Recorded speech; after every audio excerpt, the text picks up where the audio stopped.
৭১-এর দায়টা বিশাল একটা ব্যাপার আওয়ামী লীগের জন্য। আওয়ামী লীগ ওই সময়কার আপনার জয়ী শক্তি আর পরাজিত শক্তি হলো জামাত সহ অন্যান্য যারা ছিল এটসেট্রা।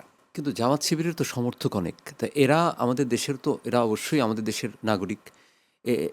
বিএনপি যেমন একটা বড় সংখ্যায় আছে, জামাত শিবিরও একটা, জামাত ইসলামেরও তো অনেক লোকজন আছে। তা আমরা যদি ইউনাইটেড না থাকতে পারি, এবং আমি এখানে আরও বলবো যে আওয়ামী লীগ করে এরকম লোকের সংখ্যা কিন্তু অনেক সাইলেন্ট আছে, হয়তো এবার ভোট দিয়েছে কি দেয়নি।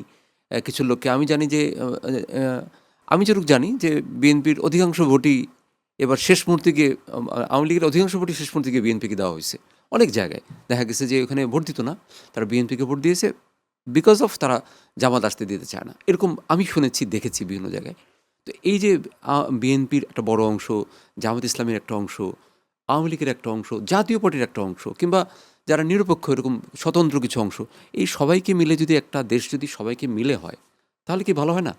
নাকি আমরা এরকম মানে এমবার্গো দিব যে ওদের রাজনীতি করতে দিব না, এরা ৭১ এর জন্য ওদেরকে বাদ দিয়ে দিব, এরা জাতীয় পার্টি এর স্বাদ ওদেরকে বাদ দিয়ে দিব? কোনটা করব?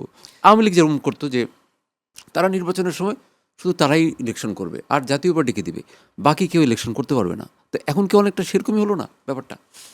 দেখেন, আওয়ামী লীগ তারা ঐতিহাসিকভাবে ভুল করেছে, যে ভুল তারা অতীতেও একবার করেছিল এবং এইবারও করলো। তো এই ভুলের তো বিচার হইতে হবে। আপনি মানুষ হিসেবে একটা মানুষকে খুন করলেন, আপনার বিচার হইতে হবে না? হুম, নিশ্চয়ই মনে নিশ্চয়ই। করেন যে আপনি ৩০ বছর জেল খাটলেন, এরপরে হয়তো আপনি জামিন পেলেন, মুক্তি পেলেন, তারপরে আপনি আপনার স্বাভাবিক জীবনে থাকবেন, আপনার ভুলের একটা বিচার হয়ে গেল। দ্বিতীয়ত আর একটা মানুষ, সে খুন করে নাই কিন্তু আরেকজনের গায়ে আঘাত করেছে। তো আঘাত করার কারণে তার মানে মনে করেন যে একটা বিশাল ক্ষতি হয়ে গেছে, তো তার জেল হবে কয় বছর? ১০ বছর। তো এইভাবে তো বিভিন্নভাবে বিচারটা হয়। এমনকি আওয়ামী লীগের আর একটা মানুষ, সে কোনো অপরাধ করে নাই, তার তো আর বিচার করার সুযোগ নাই, তাকে তো সুযোগটা দিতে হবে, তাই না? তার যে মানবাধিকার আছে, সাংবিধানিক অধিকার, সেটা তো তাকে অবশ্যই দিতে হবে। যে কারণে আমি বলছি, আমরা বলছি যে দল হিসেবে আওয়ামী লীগ যে বিচারটা করলো সেটার বিচার হইতে হবে। আওয়ামী লীগের যারা অপরাধ, দুঃখিত, দল হিসেবে আওয়ামী লীগ যে অপরাধ করলো সেটার বিচার হইতে হবে। আর এর মধ্যে আওয়ামী লীগের মধ্যে যারা অপরাধ করলো তাদের বিচার হইতে হবে, আর যারা অপরাধ করে নাই তাদের তো অবশ্যই রিকনসিলিয়েশনের ব্যবস্থা করতে হবে। এটার সাথে কিন্তু আমরা একমত। কিন্তু সেটা তো আসলে একটা সময় লাগবে, যেটা আন্দোলন রহমান পার্থভাই সংসদে বললেন যে বিচার শেষ হওয়ার পরে আওয়ামী লীগের ব্যাপারে বা আওয়ামী লীগের যে পুনর্বাসন, সেই ব্যাপারে আমরা আলাপ আলোচনা করে আমরা সিদ্ধান্ত নেবে, সেটা সংসদে আলোচনা হতে পারে। তার মাঝখানে আপনি দেখেন যে আমাদের গণ অভ্যুত্থানের যিনি পোস্টার বয় নাহিদ ইসলাম ছিলেন, তিনি বললেন যে ছাত্রলীগের যারা আছে চাইলে মানে আমাদের দলে যোগদান করতে পারে। এখন বলছে নিরপরাধ। তো ভাই, বিচার শেষ হওয়ার আগে আপনি কিভাবে বিচার করবেন যে কোন ছাত্রলীগ নিরপরাধ আর কোন ছাত্রলীগ মানে অপরাধী? আমরা গতকালই দেখলাম যে আপনার ক্যাম্পাসে যারা ছাত্র শক্তি নেতৃবৃন্দ আছে, তারা ঢাকা বিশ্ববিদ্যালয়ের ছাত্রলীগের রাজনীতি করতো, তো একজনকে ধরে পুলিশে দিয়েছে। একদিকে বলছেন যে আসেন আমার দলে যোগদান করেন, অন্যদিকে ধরে আবার পুলিশে দিচ্ছেন। তো এই নীতি জামাতেরও রয়েছে, এটা আওয়ামী লীগ বুঝতে পেরেছে। বুঝতে পারার কারণে তারা মনে করছে যে বিএনপি একটি গণতান্ত্রিক দল, সেই হিসেবে আমরা মনে করি যে আমাদের যারা ভোট দিতে চাই, আমরা বিএনপিকে ভোট দেওয়া বেটার। এবং ৭১-এর দায়টা বিশাল একটা ব্যাপার আওয়ামী লীগের জন্য। আওয়ামী লীগ ওই সময়কার আপনার জয়ী শক্তি আর পরাজিত শক্তি হলো জামাত সহ অন্যান্য যারা ছিল এটসেট্রা। তো যাই হোক, এইটাও একটা ব্যাপার আছে। সব মিলে আমার কাছে মনে হয় যে হ্যাঁ, আওয়ামী লীগের ভোটাররা তারা নানান চিন্তাভাবনা করে বিএনপিকে ভোট দিয়েছে, ভবিষ্যতেও দিবে, যতদিন না তাদের দল রিফাইন্ড আওয়ামী লীগ হিসেবে বা অন্য কোনো নামে যেভাবে হোক ফিরে আসছে। কিন্তু জামাত ইসলাম এবং এনসিপি ঐতিহাসিক দায় বা নানান কারণে কিন্তু সেদিকে যাওয়ার সুযোগ নাই। তবে আমি মনে করি, দেখেন, আমি মনে করি এনসিপি বাংলাদেশে অবশ্যই উদীয়মান শক্তি, রাজনীতি করবে।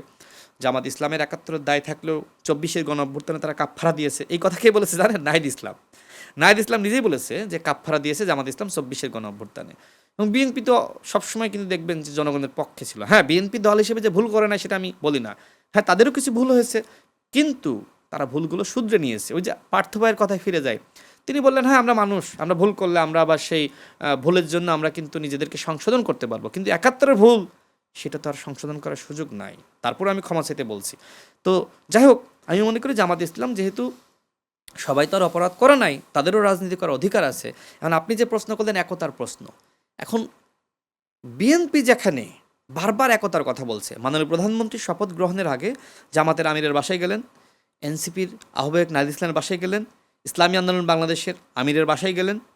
তিনি যে উদারতা এবং তিনি যে আসলে গণতন্ত্রে বিশ্বাস করেন, এগুলোই তার প্রমাণ করে। দেখবেন যে জামাতের এমপি সংসদে আজকে একজন অসুস্থ হয়ে পড়েছে, তাকে দেখার জন্য সাথে সাথে প্রধানমন্ত্রী কিন্তু চলে গিয়েছে। তার আন্তরিকতা দেখেন। জামাতের পক্ষ থেকে প্রস্তাব করা হলো যে জ্বালানি সংকট মোকাবেলায় একটা কমিটি করেন, প্রধানমন্ত্রী সেটা করে দিল। অতীতের যারা প্রধানমন্ত্রী ছিল তার তুলনায় আমি মনে করি, অবশ্যই আমি দেশনেত্রী বেগম খালেদা জিয়ার কথা বলছি না, মানে ফেসিবাদী জামানায় বা আপনার এরশাদের সময় যেটা হয়েছিল, হ্যাঁ, বা অন্যান্য সময়। কিন্তু তারেক রহমান সাহেবের যে পলিসি, উদারতা, গণতন্ত্র মানা, তিনি তিনি যে আসলে ভিন্ন মতকে সহ্য করেন। এর আগে দেখবেন যে তিনি তার ফেসবুকে তিনি কিন্তু আপনার তাকে নিয়ে কার্টুন আঁকা হয়েছিল, সেটাও শেয়ার দিয়েছিল, সেটাও গঠনমূলক একটা হ্যাঁ সমালোচনা হ্যাঁ, ছিল। এটা দেখেছিলাম। এটা হয়েছে। তো আমি সেটাই বলছি যে বিএনপি বিরোধী দলকে সাথে নিয়ে দেশ চালাইতে চায়, কারণ বিরোধী দল বাংলাদেশের গুরুত্বপূর্ণ স্টেক হোল্ডার, অংশীদার। দেখেন, একটা দেশ যদি আপনি চালাইতে চান, কোনোভাবেই সরকারি দল যত ভালোই পারফর্ম করুক, যদি অপোজিশনের সহযোগিতা না থাকে তিনি দেশ চালাতে পারেন না। এই জন্য আমরা আহ্বান রাখতে চাই জামাত ইসলাম এনসিপির প্রতি। একটা গণ অভ্যুত্থান হয়েছে, এই গণ অভ্যুত্থানের পরে এনসিপির যারা ঘনিষ্ঠ ছিল বা এনসিপি গঠিত সরকার 18 মাস চালিয়েছে, আমরা দেখেছি সংস্কারের নামে, বিচারের নামে কি ধরনের জনগণের সাথে প্রহসন করা হয়েছে। বিএনপি জনগণের ভোটে ক্ষমতা এসেছে, বিএনপিকেও ওই সময় এনসিপি দাবি করে আমরাও বলেছিলাম যে আপনাদের প্রতিনিধি সরকারে দেন, বিএনপি বলেছে না, আমরা যেতে চাই না। তো যাই হোক, নির্বাচনের মধ্য দিয়ে বিএনপি ক্ষমতা এসেছে, দেশের জনগণ 51% ভোট দিয়ে ক্ষমতায় বসিয়েছে। এই সরকারকে আপনি সমর্থন দেন, সহযোগিতা করেন, হ্যাঁ, ভুল হলে সেটা সমালোচনা করেন, তারপর 3 মাসও হয়নি বয়স। এক্স্যাক্টলি। কিন্তু এখনই আপনি যেটা বলছেন যে 16 বছর আওয়ামী লীগ যে অপরাধ করে নাই, দুর্নীতি করে নাই, চাঁদাবাজি করে নাই, বিএনপি এই কয় মাস ক্ষমতায় এসেই সেটি করেছে। আপনি হুমকি দিচ্ছেন যে আওয়ামী লীগকে আমরা 16 বছরে ফেলিয়েছি, আমরা 16 দিনে বিএনপিকে ফেলিয়ে দিতে পারি। সম্ভব এটা কি? সম্ভব। আমি ওই যে আগেই বললাম যে আপনি বিএনপিকে ফেলিয়ে আপনি ক্ষমতায় যাবেন, ক্ষমতায় 1 সপ্তাহ থাকতে পারবেন না। জামাত ইসলাম ক্ষমতায় গেলে 1 সপ্তাহ ক্ষমতায় থাকতে পারবেন, আমি চ্যালেঞ্জ করে বলছি। কারণ এই ধরনের মানে বাস্তবতা তো বাংলাদেশে এখনো পর্যন্ত তৈরি হয়নি। হ্যাঁ, ভবিষ্যতে হতে পারে, কিন্তু এই মুহূর্তে তৈরি হয়নি। এই মুহূর্তে দেশ পরিচালনার জন্য বিএনপি পারফেক্ট, বিএনপি পারফেক্ট, বিএনপির বিকল্প নাই, না, বিকল্প তৈরি হয়নি। তবে বিএনপি চাচ্ছে আমাদের অপোজিশনে যারা আছে তাদের সহযোগিতা নিতে, তাদের সাথে রেখে এই দেশ পুনর্গঠন করার জন্য বিএনপির অবশ্যই সে ধরনের ইতিবাচক চিন্তা রয়েছে। বিএনপি কোনোভাবেই মনে করে না যে আওয়ামী লীগ যেভাবে জামাত ইসলামকে নিষিদ্ধ করেছিল, বিএনপি জামাত ইসলামকে নিষিদ্ধ করতে চায় না। বরং জামাত ইসলামের যে গুপ্ত রাজনীতি, বিএনপিকে 16 দিনে ক্ষমতা থেকে টেনে হিস্টে নামানোর যে রাজনীতি, এবং বিএনপির বিরুদ্ধে প্রতিদিন হুমকি দেওয়া আরেকটি অভ্যুত্থান ঘটিয়ে ফেলবো। নানান কারণে বিএনপি কিন্তু কিছু সমালোচনা, যে জামাত ইসলাম এই ভুলগুলো করছে, কিছু সমালোচনা বিএনপির নেতৃবৃন্দ করেছে, আমিও করছি। না, আমি এর মানে এই নয় আমি চাই যে জামাত ইসলাম বাংলাদেশে রাজনীতি করতে পারবে না। আমি চাই যে জামাত ইসলাম পরিশোধিত আকারে বাংলাদেশে গঠনমূলক, গণতান্ত্রিক, জনগণের রাজনীতি করুক। জনগণের কাছে দুঃখ প্রকাশ করার মধ্য দিয়ে যে 71-এর দায় আমরা বহন করতে চাই না, আমরা গণমানুষের রাজনীতি করতে চাই। এবং এজন্য যেহেতু জামাত ইসলামের সাথে ওই 71-এর ঐতিহাসিক লেগাসি রয়েছে, এই নামটিও আমরা পরিবর্তন করে আমরা জনগণের কল্যাণে একটি কল্যাণ রাষ্ট্র প্রতিষ্ঠা করার জন্য, বাংলাদেশের জন্য আমরা নিজেদেরকে আমরা নিয়োজিত করলাম, এদেশের মানুষের জন্য আমরা রাজনীতি করতে চাই। এই ধরনের একটা বয়ান জামাত ইসলামকে দিতে হবে, দেন ক্ষমতায় যাওয়ার প্রশ্ন। এই বয়ান না দেওয়ার আগে জামাত ইসলাম ক্ষমতায় গিয়ে টিকতে পারবে না, বাংলাদেশের জনগণ গ্রহণ করবে না, এদেশের রাষ্ট্রযন্ত্র গ্রহণ করবে না, প্রতিবেশী দেশ বলেন, আন্তর্জাতিক সম্প্রদায় বলেন, কেউ গ্রহণ করবে না। তো সেটাই আমরা আসলে অনেক মানে খুবই যেটাকে বলে কংক্রিট আলাপ শুনলাম। এবং আপনি আসলে আপনার কথাগুলো যদি আপনার অপোজিশন বিরোধী দল শোনে, আমার মনে হয় উপকৃত হবে, তারা এখান থেকে লিসেন নেবে। কারণ আমরা আসলে চাই কি, যে আমাদের দেশটা, বাংলাদেশ, এই ভূখণ্ডটা আসলে খুব সুন্দর একটা দেশ। এই দেশটা যাতে বিশ্বের কাছে সম্মানজনকভাবে, আজকে আমার একটা পাসপোর্ট দেখলে বাইরের কান্ট্রির লোকরা অবজ্ঞা করে, অবহেলা করে, এটা যাতে না করে, যাতে আমাদেরকে একটু সম্মান দেয়, যাতে বলে যে বাংলাদেশ ভাষার জন্য একটা দেশ তৈরি হয়েছে, এরকম দেশ তো পৃথিবীতে নাই। জি, সেই সম্মানটা যাতে আমাদেরকে দেয়, আমরা সেই সম্মানটা চাই।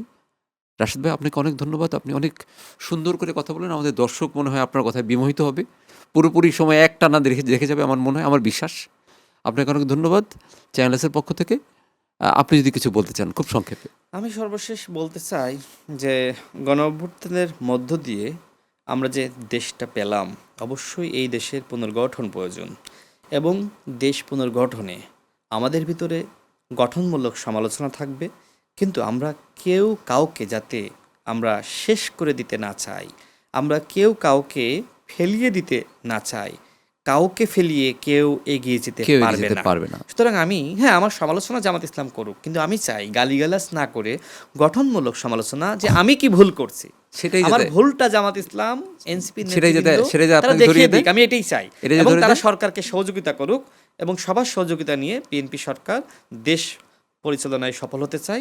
আমি তাদের সবার কাছে সে ধরনের সহযোগিতা চাই, যে আপনারা বিএনপিকে সহযোগিতা করুন, আপনাকে বিএনপিও আপনাদেরকে সহযোগিতা আপনাকে করবে। অনেক ধন্যবাদ।